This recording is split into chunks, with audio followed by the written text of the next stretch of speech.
8th Standard History Unit 2 From Trade to Territory.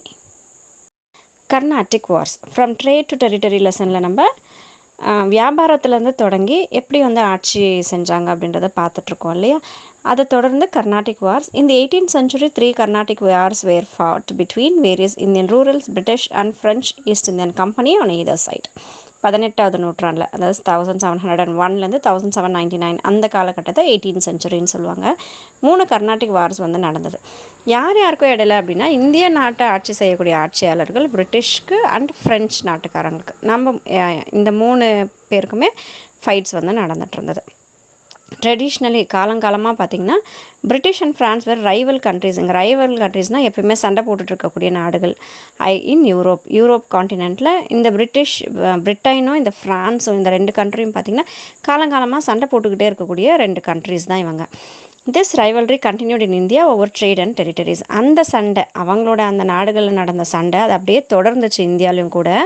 எதை base பண்ணினா, இந்த வியாபாரம், அப்புறம் இவங்க இந்தியாவில் எந்த நிலம் யாருக்கு சொந்தம் அப்படிங்கிறது மாதிரி, இந்த மாதிரியான விஷயங்களில் மறுபடியும் இந்தியாவிலையும் அவங்களுடைய சண்டைகள் வந்து தொடர்ந்துட்டு இருந்தது. It results in the series of military conflicts in the south known as Carnatic Wars, which spanned from 1746 to 1763. So அதோடைய தொடர்ச்சியாக தான் பார்த்திங்கன்னா மிலிட்ரி கான்ஃப்ளிக்ஸ் அப்படின்னா, அந்த ஆர்மியை யூஸ் பண்ணி ப்ராப்ளம்ஸ் பண்ணுவாங்க, போர்கள் பண்ணுவாங்க இல்லையா. ஸோ அது சவுத் சைடில் நடந்தது. அந்த நம்ம இந்தியாவுடைய சவுத் டைரக்ஷனில் நடந்த அந்த போர்களை கர்நாடிக் வார்ஸ்ன்னு சொல்கிறாங்க. இந்த கர்நாடிக் வார்ஸ் பார்த்திங்கன்னா 1746 தொடங்கி 1763 வரைக்கும் நடந்தது. இடையில 3 முறை நடந்தது. These wars resulted in establishment of political supremacy of British East Indian Company. இந்த கர்நாடிக் வார்ஸில் பார்த்திங்கன்னா பிரிட்டிஷ் நாட்டை சார்ந்த அவங்களுக்கு நல்ல ஒரு பொலிட்டிக்கல் ஆட்சி சுப்ரமசி வந்து அவங்களுக்கு கிடச்சிது. நிறைய பவர்ஸ் வந்து அவங்களுக்கு ஆட்சி செய்யக்கூடிய பவர்ஸ் வந்து அவங்களுக்கு அதிகமாக கிடச்சிது.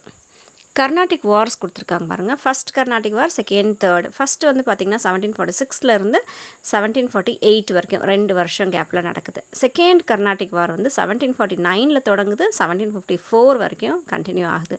அண்ட் தேர்ட் கர்நாடிக் வார் வந்து 1756 தொடங்கி 1763 வரைக்கும் கண்டினியூ ஆகுது. First Carnatic War 1746-48. On the outbreak of the Austrian War of Succession in Europe, the English and the France were on opposite camps, increased the hostility between these two forces. So Austrian war வந்து நடந்துட்டு இருக்குது யூரோப்பில். அதோடைய அடுத்து அப்படியே தொடர்ந்து பார்த்திங்கன்னா இங்கிலீஷ்க்கும் ஃப்ரெஞ்சுக்கும் already அவங்க 2 பேரும் ஆப்போசிட் கேம்பில் இருக்கக்கூடியவங்க, எப்பயுமே சண்டை போட்டுட்ருக்கக்கூடிய ஒரு பர்சன்ஸ் அந்த யூரோப்பில். ஸோ அதே சண்டை வந்து இங்கேயும் அப்படியே தொடருது. The echo of this war was felt in India. அங்கே நடந்த அந்த போருடைய எக்கோ, அதோடைய அந்த தொடர்ச்சியாக வந்து இந்தியாவிலையும் கூட இருந்தது. Battle of Adayar 1746.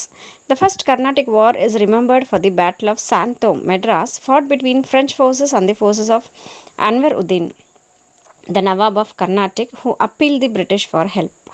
So first Carnatic war எங்கே தொடங்குச்சு அப்படின்னு யோசித்து பார்க்கும்போது சாந்தோம் அப்படிங்கிற பேட்டிலுக்காக தான் ஆரம்பிச்சது. இந்த சாந்தோம் பேட்டில் எங்கே யார் யாருக்கும் நடக்குது அப்படின்னா, ஃப்ரெஞ்சு ஃபோர்ஸுக்கும் அன்வருதீன் அப்படிங்கிற ஒரு நவாப், அவர் கர்நாடிக் அப்படிங்கிற ஒரு பிளேஸுடைய நவாப், அவர் ஃப்ரெஞ்சு ஃபோர்ஸ்க்கும் அன்வருதீன் அப்படிங்கிற ஒரு நவாப்க்கும் நடந்தது. இந்த அன்வருதீன் நவாப் வந்து கர்நாடிக் அப்படிங்கிற இடத்துடைய நவாபாக இருந்தார். அவங்களுக்கும் ஃப்ரெஞ்சுக்காரங்களுக்கும் தான் இப்போ சண்டை நடக்குது. இந்த சண்டையில் என்ன ஆகுதுன்னா, பிரிட்டிஷ் நாட்டுக்காரங்களுக்கு ஹெல்ப்புக்காக கூப்பிடுறாங்க. A small French army under Captain Paradise defeated the strong Indian army under Mahfuz Khan at Santom on the banks of the river Adayar. So என்னாச்சு, சின்ன ஃப்ரெஞ்சுடைய ஆர்மி, அப்போது அவங்க அதில் கேப்டனாக இருந்தது யாருன்னா பேரடைஸ் அப்படிங்கிற ஒரு கேப்டனாக இருக்கிறாரு. அவருடைய சின்ன ஆர்மி என்ன ஆச்சு அப்படின்னா, பெரிய இந்தியன் ஆர்மியுடைய ஸ்ட்ராங்காக இருக்கக்கூடிய ஒரு இந்தியன் ஆர்மியை அந்த நம்ம இந்தியன் ஆர்மி பக்கம் யார் இருக்காங்க அப்படின்னா, மாஃபுஸ் கான் அப்படிங்கிற ஒரு அந்த இந்தியன் ஆர்மியுடைய ஹெட்டாக இருக்கார். சாந்தோம் அப்படிங்கிற இடத்துல நடக்குது இந்த சண்டை. ரிவர் அடையாருடைய அந்த கரைகளில் ஆற்றங்கரையில் இந்த சண்டை வந்து நடக்குது. This was the first occasion when the superiority of the well-trained, equipped European army over the Indian army proved beyond doubts. So இதுதான் வந்து முதல் முறையாக நம்ம ஹிஸ்ட்ரின்னு எடுத்துக்கிட்டோம் அப்படின்னா இங்கிலீஷ், அதாவது யூரோப்பியன் ஆர்மியுடைய பவர் என்ன, அதோடைய சுப்ரமசி என்ன அப்படின்னு சொல்லிட்டு நல்லா ட்ரெயின் பண்ணியிருக்கக்கூடிய ஒரு டெவலப்டு கண்ட்ரியுடைய, அந்த யூரோப்பியன் கண்ட்ரியுடைய ஆர்மியுடைய பவர் என்ன அப்படின்றது ப்ரூஃப் ஆனது இந்த பேட்டிலில் தான். Treaty of Aix-la-Chapelle 1748. The war was ended by the Treaty of Aix-la-Chapelle, which brought the Austrian War of Secession to an end. So இப்போ என்ன ஆகுது, இந்த போர் எண்டு கொண்டு வரணும் இல்லையா, அப்போ என்ன பண்ணுறாங்க, ஒரு ஒப்பந்தம் போடுறாங்க. அந்த ஒப்பந்தமுடைய பேர் தான் என்னென்னு பார்த்தீங்கன்னா ட்ரீட்டி ஆஃப் ஆக்ஸ்லா-சாப்பல் அப்படின்னு சொல்கிறாங்க. ஸோ இது இந்த ஆஸ்ட்ரியன் வார் வந்து எண்டுக்கு கொண்டு வந்துருச்சு. Under the terms of this treaty Madras was return back to the English. So இந்த ட்ரீட்டி படி, இந்த ஒப்பந்தம் போடுறாங்க இல்லையா, ஸோ இந்த ஒப்பந்தம் படி பார்த்திங்கன்னா மெட்ராஸ் வந்து இங்கிலீஷுடைய கண்ட்ரோலுக்கு ரிட்டர்ன் போயிடுச்சு. And the French in turn got their territories in North America. So அதுக்கு பதிலாக இப்போ மெட்ராஸ் வந்து இங்கிலீஷ்காரங்களுக்கு ரிட்டர்ன் கொடுத்துட்டாங்களா, அதுக்கு பதிலாக ஃப்ரெஞ்சுக்கு இங்கிலீஷ் என்ன பண்ணுச்சு அப்படின்னா, நார்த் அமெரிக்காவில் இருக்கக்கூடிய இவங்க ஆட்சியில் வச்சுருக்கக்கூடிய இங்கிலீஷ் பீப்புள் வந்து ஆட்சியில் வச்சுருக்கக்கூடிய நார்த் அமெரிக்காவில் இருக்கிற சில நாடுகள் வந்து ஃப்ரெஞ்சுக்கு ரிட்டர்ன் கொடுத்தாங்க. Second Carnatic War 1749 to 54. The main cause of this war was the issue of secession in Carnatic and Hyderabad. So இந்த செகண்ட் கர்நாடிக் வார் ஏன் ஸ்டார்ட் ஆச்சு அப்படின்னு பார்த்தீங்கன்னா, கர்நாடிக் அப்படிங்கிற இடத்துலையும் ஹைதராபாத்லேயும் பார்த்தீங்கன்னா அடுத்து யார் வந்து சக்ஸஸ் பண்ண போகிறாங்க த்ரானை, அடுத்த ஆட்சிக்கு யார் வர போகிறாங்க, மன்னர் யார் அப்படின்ற பிரச்சனையில் தான் இந்த செகண்ட் கர்நாடிக் வார் உருவாச்சு. Anwaruddin Khan and Chanda Sahib were the two claimants to the throne of Carnatic. Carnatic அப்படிங்கிற பகுதிக்கு இவங்க 2 பேர் வரணும்னு நினைக்கிறாங்க. யார், அன்வருதீன் கானும் சந்தா சாஹிப்பும் நீ தான் நான் தான் போட்டி போடுறாங்க. அதே மாதிரி ஹைதராபாத்துக்கு யார் வரணும்னு சொல்கிறாங்க அப்படின்னா, நசர் ஜாங் அப்படிங்கிறவரும் முஜாஃபர் ஜாங் அப்படிங்கிறவங்களும் 2 பேரும் அந்த ஹைதராபாத்துடைய அரசவையை பிடிக்கிறதுக்கு பிளான் பண்ணுறாங்க. த ஃப்ரெஞ்ச் சப்போர்ட்டட் சந்தா சாஹிப் அண்ட் முசஃபர் கான். ஸோ இப்போ ஃப்ரெஞ்சு நாட்டுக்காரங்க என்ன பண்ணாங்க, கர்நாடிக்கு ஆட்சி அமைக்கணும் அப்படின்னு ஆசைப்பட்ட சந்தா சாஹிப்க்கும் ஹைதராபாத்துக்கு முசஃபர் ஜாங்குக்கும் ஃப்ரெஞ்சுக்காரங்க வந்து சப்போர்ட் பண்ணுறாங்க. இப்போ பிரிட்டிஷ் என்ன பண்ணுது, அவங்களுக்கு ஆப்போசிட்டாக இருக்கும் இல்லையா, while the British supported the other claimants. So இப்போ பிரிட்டிஷ் என்ன பண்ணுச்சு அப்படின்னா, அன்வருதீன் கானுக்கு கர்நாடிக்லேயும் நாசிர் ஜாங்கு ஹைதராபாத்தில் இருக்கிறவருக்கும் வந்து சப்போர்ட் பண்ணாங்க. With the objective of keeping their interest and influence in the entire Deccan region. ஏன் பிரிட்டிஷ்காரங்க வந்து அவங்க 2 பேருக்கும் சப்போர்ட் பண்ணாங்க அப்படின்னா, மொத்த டெக்கான் ரீஜனையும், மொத்த அந்த டெக்கான் ஏரியாவையும் பார்த்திங்கன்னா இவங்களோட கண்ட்ரோலுக்கு கொண்டு வந்துடணும், இவங்களுடைய ஆட்சிக்கு கீழே கொண்டு வந்துடணும் அப்படிங்கிறது இவங்களுடைய ஒரு மோட்டிவாக இருந்தது, ஆசையாக இருந்தது. அதனால் battle of Ambur 1749. Finally, Dupleix, Chanda Sahib and Muzaffar Jang formed a grand alliance and defeated and killed Anwaruddin Khan, the Nawab of Carnatic, on 3 August 1749 in the Battle of Ambur. So இப்போ என்ன பண்ணுறாங்க, duplex அப்படிங்கிறவரும் சந்தா சாஹிப் அவரும் Muzaffar Jong, இப்போது French தானே இவங்களுக்கு வந்து support பண்ணுச்சு. ஸோ ஃப்ரெஞ்சு சார்பாக டூப்ளெக்ஸும் சந்தா சாஹிப் முசஃபர் ஜாங் இவங்க 3 பேரும் என்ன பண்ணாங்க, கூட்டணி அமைச்சிக்கிட்டாங்க. அலையன்ஸ்னால் கூட்டணி அமைச்சிக்கிட்டு என்ன பண்ணுறாங்க, அன்வருதீன் கானையும் அன்வருதீன் கானை கொண்டுடுறாங்க. அவர் வந்து கர்நாடிக்குடைய நவாபாக இருந்தார். என்னைக்கு கொள்கிறாங்கன்னா 3 ஆகஸ்ட் 1949 இந்த ஆம்பூருடைய பேட்டிலில் அவர் கொல்லப்படுறாரு. Muhammad Ali, the son of Anwaruddin, fled to திருச்சினப்பள்ளின்னு சொல்லியிருக்காங்க அந்த காலகட்டத்தில். ஸோ இவருடைய மகன் கொல்லப்பட்டார் இல்லையா, அவருடைய மகன் வந்து முகமது அலி அப்படிங்கிறவர் அவர் என்ன பண்ணுறாரு, திருச்சினப்பள்ளிக்கு எஸ்கேப் ஆகிடுறாரு. Chanda Sahib became the Nawab of Carnatic. இப்போ ஜெயிச்சவங்க தானே ஆட்சி அமைப்பாங்க. அப்போ சந்தா சாஹிப் என்ன பண்ணுறாங்க, ஆட்சி அமைக்கிறாங்க. And rewarded the French with the grant of 80 villages around Pondicherry. அப்போ என்ன பண்ணுறாங்க, ஃப்ரெஞ்சு நாட்டுக்காரங்க தானே இவங்க ஜெயிக்கிறாங்க. அதனால் என்ன பண்ணுறாரு சந்தா சாஹிப் 80 வில்லேஜஸ், 80 கிராமங்களை, பாண்டிச்சேரியை சுற்றி இருக்கக்கூடிய 80 கிராமங்களில் ஃப்ரெஞ்சுடைய கண்ட்ரோலுக்கு ரிவார்டாக கொடுத்துருச்சு. அவங்களுக்கு வந்து அது அவார்ட் மாதிரி கொடுத்துட்டாங்க. In the Deccan too, the French defeated and killed Nasir Jang and made Muzaffar Khan as the Nizam. அதே மாதிரி டெக்கான்லேயும் பார்த்தீங்கன்னா ஃப்ரெஞ்சு சப்போர்ட்டால் என்ன ஆச்சுன்னா நசீர் ஜங்கை வந்து கொன்னுட்டு முஜாஃபர் ஜாங்கை வந்து நிசாமாக ஆக்கிடுறாங்க ஹைதராபாத்துக்கு. The new Nizam gave ample rewards to the French. So இப்போ புதுசாக நிசாமாக வந்திருக்காரு இல்லையா, முசஃபர் ஜாங் வந்து வந்தார் இல்லையா. ஸோ அவர் கூட பார்த்திங்கன்னா நிறைய அளவில்லாமல் அவங்களுக்கு வந்து நிறைய பொருள்கள், நிறைய விலை உயர்ந்த விஷயத்தை வந்து கொடுத்தாங்க. He appointed Dupleix as the governor of all the territories in south of the river Krishna நதிக்கரையில் இருக்கக்கூடிய எல்லா டெரிட்டரிஸ்க்கும், எல்லா குட்டி குட்டி ஊர்களுக்கும் என்ன பண்ணாங்க, டியூப்ளெக்ஸ் தான் வந்து கவர்னராக நியமிச்சிடுறாங்க. Muzaffar Jang was assassinated by his own people in 1751. So Muzaffar Jang தான் வந்து இப்போ நிசாமாக ஆக்கப்பட்டார் இல்லையா. நிசாமாக ஆக்கப்பட்டார். அப்புறம் டியூப்ளெக்ஸ்க்கு நிறைய குட்டி குட்டி இடங்கள் வந்து அவருக்கு கவர்னராக அவரை நியமித்தாங்களா. ஆனால் இந்த முசாஃபர் ஜாங்கை வந்து தன்னுடைய மக்களே என்ன பண்ணுறாங்க, 1751 கொன்னுறாங்க. அசாசினேட்டர்னா கொல்லப்படுறாரு. ஸோ கொன்னுறாங்க எல்லாரும் சேர்ந்துக்கிட்டு, மக்கள் எல்லாரும். Salabat Jang brother of Nisar Jang was raised to the throne by Bussy அப்படிங்கிறவர் என்ன பண்ணுறாரு, சலாபத் ஜாங் அப்படிங்கிறவர். இவர் யாருன்னா நாசிர் ஜாங்கை தானே கொன்னுட்டு தான் வந்து முசாஃபர் ஜங்கை இது பண்ணாங்க இல்லையா, ஆட்சியில் உட்கார வைக்கிறாங்க. அப்போ என்ன பண்ணுறாங்க, இப்போ அந்த சலாபத் ஜாங் அப்படிங்கிறவர் நாசிர் ஜாங்குடைய பிரதரை வந்து ஆட்சியில் உட்கார வைக்கிறாங்க. Salabat Jang granted the northern Circars excluding the Guntur district to the French. So இப்போ ஃப்ரெஞ்சுக்காரங்க வந்து இவரை நிசாமாக பண்ணதுனால என்ன பண்ணுறாங்க, ஃப்ரெஞ்சுக்காரங்களுக்கு ஏதாவது செய்யணும் இல்லையா.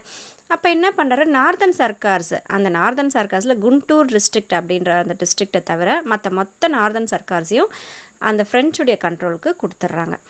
Duplex power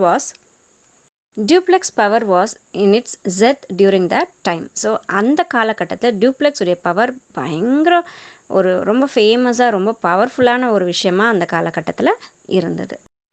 Battle of Arcot 1751. In the meantime, Dupleix sent forces to besiege the fort of Trichy, where Muhammad Ali had taken shelter. So Muhammad Ali வந்து அந்த போரில் தோற்று போயிட்ட தன்னுடைய அப்பா கொல்லப்பட்ட உடனே முகமது அலி என்ன பண்ணுறாரு, திருச்சிராப்பள்ளிக்கு போயிடுறாரு இல்லையா. இதுக்கு முன்னாடி நம்ம பார்த்தோம். அப்போது இவர் வந்து எங்கே போய் இருக்காருன்னா திருச்சிராப்பள்ளியில் இருக்காது, அதாவது ஃபோர்ட் ஆஃப் திருச்சியில் இருக்கிறாரு. திருச்சி கோட்டையில் அவர் வந்து இருக்கார். ஸோ அவரை போய் சுற்றி வளைக்கிறாங்க. பெசிக் அப்படின்னா சுற்றி வளைக்கிறது. ஸோ டூப்ளெக்ஸ் என்ன பண்ணுறாரு, ஃபோர்ஸ் அனுப்புகிறாரு அந்த கோட்டைக்குள்ளே அவரை வந்து சுற்றி வளைக்கணும்னு சொல்லிட்டு அனுப்புகிறாங்க. Chanda Sahib also joined with the French in their efforts to besiege Trichy. So Chanda சாஹிப்பும் ஃப்ரெஞ்சுக்கு அந்த விஷயத்தில் சப்போர்ட் பண்ணுது. Robert Clive's proposal was accepted by the British governor Saunders, and with only 200 English and 300 Indian soldiers, Clive was entrusted the task of capturing Arcot. His attack proved successful. So உடனே Robert Clive என்ன பண்ணுறாரு, Robert கிளைவுடைய proposal வந்து British governor accept பண்ணிக்கிட்டாரு. யார், Sounders அப்படிங்கிறவர் accept பண்ணிக்கிறாரு. இதில் என்ன ஆச்சு அப்படின்னா, இங்கிலீஷுடைய மெம்பர்ஸ் வந்து 200 மெம்பர்ஸ் இருக்காங்க சோல்ஜர்ஸு. அப்புறம் இந்தியன் சோல்ஜர்ஸ் வந்து 300 பேர் இருக்காங்க. ஸோ மொத்தம் 500 பேர் இருக்காங்க. இந்த ராபர்ட் கிளைவ் என்ன பண்ணுறாரு அப்படின்னா, எப்படியாவது ஆர்காடை போய் நம்ம கைப்பற்றிடணும் அப்படின்னு சொல்லிட்டு இந்த வெறும் 500 சோல்ஜர்ஸை மட்டுமே கூப்பிட்டுக்கிட்டு இவர் அட்டாக் பண்ணுறதுக்காக போகிறாரு. அவருடைய அட்டாக் வந்து பார்த்திங்கன்னா சக்ஸஸ்ஃபுல் ஆகிடுச்சு. Robert Clive defeated the French at Arni and Kaveri park அப்படிங்கிற 2 இடத்துல நடந்த போரில் ஃப்ரெஞ்சை இந்த ராபர்ட் கிளைவ் வந்து பிரிட்டிஷ் நாடை சார்ந்தவர். ஸோ இந்த ஃப்ரெஞ்சை வந்து பிரிட்டிஷ் இப்போ டிஃபீட் பண்ணிடுச்சு, தோற்கடிச்சிச்சு. With the assistant of major general Stringer Lawrence, Chanda Sahib was killed in Trichy. Chanda சாஹிப்பை திருச்சியில் கொன்னுடுறாங்க. அதுக்கு பக்கத்துணையாக இருந்தது யாருன்னா மேஜர் ஜெனரல் ஸ்ட்ரிங்கர் லாரன்ஸ் அப்படிங்கிறவர் பண்ணுறாரு. Muhammad Ali was made the Nawab of Arcot under British protection. So இப்போ முகமது அலி வந்து அந்த திருச்சி கோட்டைக்குள்ளே இருக்கார் இல்லையா, அவரை என்ன பண்ணுறாங்க, இப்போ கொண்டு வந்து ஆர்காடுக்கு நவாபாக நியமிச்சிடுறாங்க. பிரிட்டிஷுடைய ப்ரொடெக்ஷனில், அவங்க பிரிட்டிஷ் நாட்டுடைய சப்போர்ட்டில் அவரை வந்து நவாபாக ஆக்கிடுறாங்க. The French government recalled Dupleix to his country. So French government என்ன பண்ணுறாங்க, டியூப்ளெக்ஸை தன்னுடைய நாட்டுக்கு திரும்ப சொல்லி ஆர்டர் போட்டுடுறாங்க. Treaty of Pondicherry 1755. Dupleix was succeeded by Godihue who agreed the Treaty of Pondicherry. So டியூப்ளெக்ஸை வந்து இப்போ பாரிஸ்க்கு கூப்பிட்டுட்டாங்க, ரிட்டன் வர சொல்லிட்டாங்க இல்லையா. ஸோ அவருக்கு அடுத்து வந்தது யார் அப்படின்னா கடிஹியூ அப்படிங்கிறவர் வராரு. ஸோ இவங்க இப்போ வந்து ஒப்பந்தம் போட்டுக்கிறாங்க, ட்ரீட்டி ஆஃப் பாண்டிச்சேரி அப்படின்னு சொல்லிட்டு ஒரு ஒப்பந்தத்தை போட்டுக்கிறாங்க. According to it both the powers agreed not to interfere in the internal affairs of the native states. So இந்த ட்ரீட்டி ஆஃப் பாண்டிச்சேரியுடைய முக்கியமான ஒரு விஷயம் என்ன அப்படின்னு சொன்னால், இந்த இந்த உள்நாட்டு குழப்பங்கள், உள்நாட்டு போர் எல்லாம் நடக்குது இல்லையா. அதாவது ஒரு இந்தியன் ராஜாவும் இன்னொரு இந்தியன் ராஜாவும் போர் நடத்திக்கும் போது இவங்க வந்து சப்போர்ட் பண்ணக்கூடாது அப்படின்னு சொல்லிட்டு, தலையிடக்கூடாது, பிரிட்டிஷும் சரி ஃப்ரெஞ்சும் சரி தலையிடக்கூடாது அப்படின்னு சொல்லிட்டு அவங்க அந்த பாண்டிச்சேரியுடைய ஒப்பந்தத்தில் சைன் பண்ணுறாங்க. They were to retain their old positions. அவங்களுக்கு பழைய பொசிஷன்ஸ் என்னெல்லாம் இருந்ததோ, என்னெல்லாம் இடங்கள் வந்து அவங்களோட கண்ட்ரோல்ஸில் இருந்ததோ அதை தான் அவங்கவுங்க வச்சுக்கலாம் அப்படின்னு சொல்லிட்டு இவங்க ஒரு ஒப்பந்தத்துக்கு வராங்க. New fort should not be built by either power. அதே மாதிரி பிரிட்டிஷும் சரி ஃப்ரெஞ்சும் சரி புதுசாக கோட்டைகள் வந்து இனிமேல் கட்டக்கூடாது. The treaty made the British stronger. So இந்த ட்ரீட்டி பண்ணாங்க இல்லையா, ஒப்பந்தம் போட்டுக்கிட்டாங்க இல்லையா, இதில் என்ன ஆச்சு, பிரிட்டிஷ்க்கு இன்னும் கொஞ்சம் நிறையவே ஸ்ட்ரென்த் வர ஆரம்பிச்சிருச்சு, பவர். அவங்க ரொம்ப ஸ்ட்ராங்காக பில்ட் பண்ண ஆரம்பிச்சிட்டாங்க. The second Carnatic war also proved conclusive. So second Carnatic வாரும் கூட பார்த்தீங்கன்னா பிரிட்டிஷ் பீப்புளுக்கு தான் வந்து சாதகமாக அமைஞ்சிருச்சு. The British proved their superiority on land by appointing Muhammad Ali as the Nawab of Carnatic. So English people என்ன பண்ணாங்க, தன்னுடைய சூப்பர்மசியை காட்டணும் இல்லையா, தன்னுடைய பவரை காட்டுறதுக்காக என்ன பண்ணுறாங்க, முகமது அலியை வந்து கர்நாடிக்குடைய நவாபா அப்பாயின்மெண்ட் பண்ணிடுறாங்க. இந்த French were still very powerful in Hyderabad. அதே மாதிரி ஃப்ரெஞ்ச் பார்த்திங்கன்னா ஹைதராபாத்தில் ரொம்பவே பவர்ஃபுல்லான ஒரு நாடாக தான் இருந்தது. However the predominant position of the French in the Deccan peninsula was definitely undermined by in this war. அதே மாதிரி இவங்களுடைய இந்த ஃப்ரெஞ்சுடைய டாமினன்ட் பொசிஷன், அதாவது டாமினேட் பண்ணிட்டு இருந்தது ஃப்ரெஞ்சு தான் எங்கள் டெக்கான் பெனின்சுலாவில். ஆனால் அது வந்து இப்போ என்ன ஆயிடுச்சு, அவங்களுக்கு அந்த பவர்ஸ் வந்து கொஞ்சம் இந்த வாரால் ஃப்ரெஞ்சுக்கு கொஞ்சம் பவர்ஸ் வந்து குறைய ஆரம்பிச்சிச்சு Deccan பெனின்சுலாவில். Third Carnatic War 1756 to 63. The outbreak of the 7 years war in Europe led to Third Carnatic War in India. So இப்போ 7 இயர்ஸாக வந்து வார் நடந்துட்டுருக்குது எங்கள் யூரோப்பில். அதனுடைய தொடர்ச்சியாக பார்த்தீங்கன்னா தேர்ட் கர்நாடிக் வார் வந்து இந்தியாவில் ஸ்டார்ட் ஆகிடுச்சு. By this time Robert Clive establish the British power in Bengal By this time, Robert Clive established the British power in Bengal by the Battle of Plassey. So இந்த டைமில், இந்த காலகட்டத்தில் பார்த்தீங்கன்னா ராபர்ட் கிளைவ் பிரிட்டிஷுடைய பவரை வந்து பெங்காலில் கொண்டு வந்துட்டாங்க. அவங்களோட ஒரு பவர்ஃபுல்லான ஒரு இதுவாக வந்து காட்டிக்கிட்டாங்க. எதனால் அப்படின்னா பேட்டில் ஆஃப் பிளாசி நம்ம படித்தோம் இல்லையா. ஸோ அந்த பேட்டில் ஆஃப் பிளாசிக்கு அப்புறம் பிரிட்டிஷுடைய பவர் வந்து பெங்காலில் பவர்ஃபுல்லாகிடுச்சு. which provided them with the necessary finance for the third Carnatic War. So இந்த பேட்டில் ஆஃப் பிளாஸில் இவங்க ஜெயிச்சு பெங்காலில் இவங்களுக்கு பவர்ஃபுல்லாக இருக்கிறதுனால இந்த தேர்ட் கர்நாடிக் வார் நடக்கிறதுக்கு தேவையான ஃபைனான்ஷியல் பவர்ஸ் வந்து அவங்கக்கிட்டேருந்து இவங்களுக்கு கிடச்சிது. Count de Lally was deputed from France to conduct the war from the French side. So ஃப்ரெஞ்சுக்கு இந்த தேர்ட் கர்நாடிக் வாருக்கு ஃப்ரெஞ்ச் பக்கத்துலேருந்து ஆர்மியுடைய ஹெட்டாக ஒருத்தர் வரணும் இல்லையா. ஸோ அதுக்கு கவுண்ட் டி லாலி அப்படிங்கிறவரை போஸ்டிங் போடுறாங்க France. He easily captured fort David. So இப்போ செயின்ட் டேவிட் கோட்டையை ஈஸியாக இவர் வந்து கைப்பற்றிட்டார்.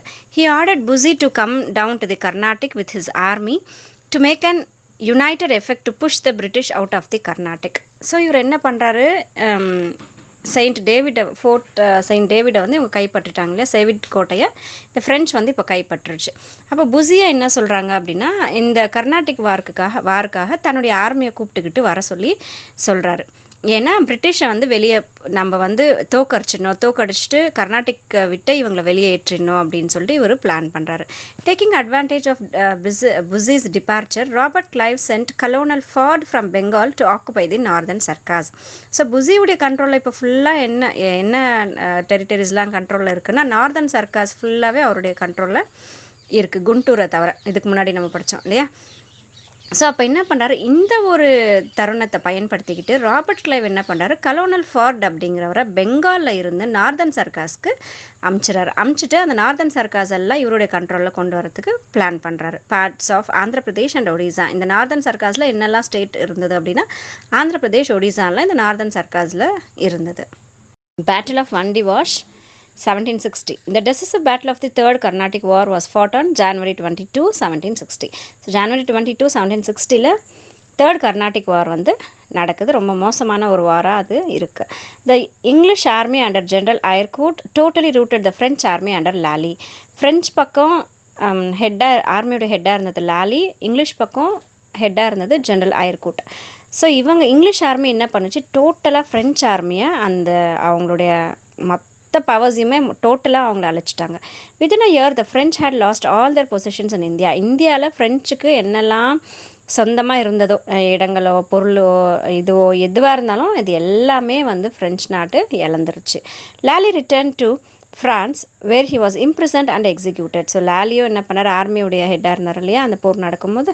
ஸோ அவர் என்ன பண்ணுறாரு, ஃப்ரான்ஸுக்கு போகிறாரு. அவர் ஃப்ரான்ஸுக்கு போனோடனே அவரை கைது பண்ணி அவரை கொண்டுட்டாங்க. எக்ஸிக்யூட்டட்னா பனிஷ்மெண்ட் கொடுத்து அவங்கள கொன்னுறது. ஸோ கொண்டுட்டாங்க. Treaty of Paris 1763. The 7 years war was concluded by the Treaty of Paris. So 7 வருஷமாக யூரோப்பில் நடந்துட்டு இருந்த சண்டையால் தான் தேர்ட் கர்நாடிக் வார் வந்துச்சுன்னு சொன்னோமா. ஸோ இந்த 7 இயர்ஸ் நடந்த இந்த போர் வந்து முடிவுக்கு வந்துருச்சு ட்ரீட்டி ஆஃப் பாரிஸ் மூலயமா. பாரிஸுடைய ஒப்பந்தத்தால் முடிவுக்கு வந்துருச்சு. The French settlements including Pondicherry was given back to the French. So இப்போ ஃப்ரெஞ்சுடைய செட்டில்மெண்ட்ஸ், ஃப்ரெஞ்சுடைய கண்ட்ரோலில் இருந்த என்னெல்லாம் என்னெல்லாம் ஏரியாஸ் இருந்ததோ இந்தியாவில் அது எல்லாமே மறுபடியும் ஃப்ரெஞ்சுக்கே கொடுத்துட்டாங்க. அதில் பாண்டிச்சேரியும் கூட சேர்த்து கொடுத்துட்டாங்க.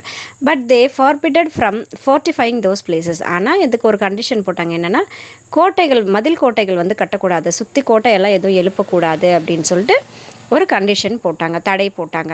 தேவர் not allowed to gather armies. அதே மாதிரி ஆர்மீஸை வந்து சேர்த்தக்கூடாது, ஆர்மீஸை வந்து அந்த இடத்துல வைக்கக்கூடாது அப்படின்னு ஒரு கண்டிஷன் போடுறாங்க.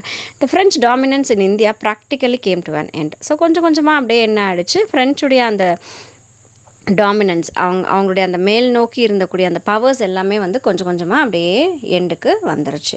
ஸோ இப்போ டோட்டலாக ஃப்ரெஞ்ச் தான், இங்கே பிரிட்டிஷ் தான் வந்து இந்தியாவுடைய பவர்ஃபுல்லான ஒரு பர்சன்ஸாக மாறிட்டாங்க.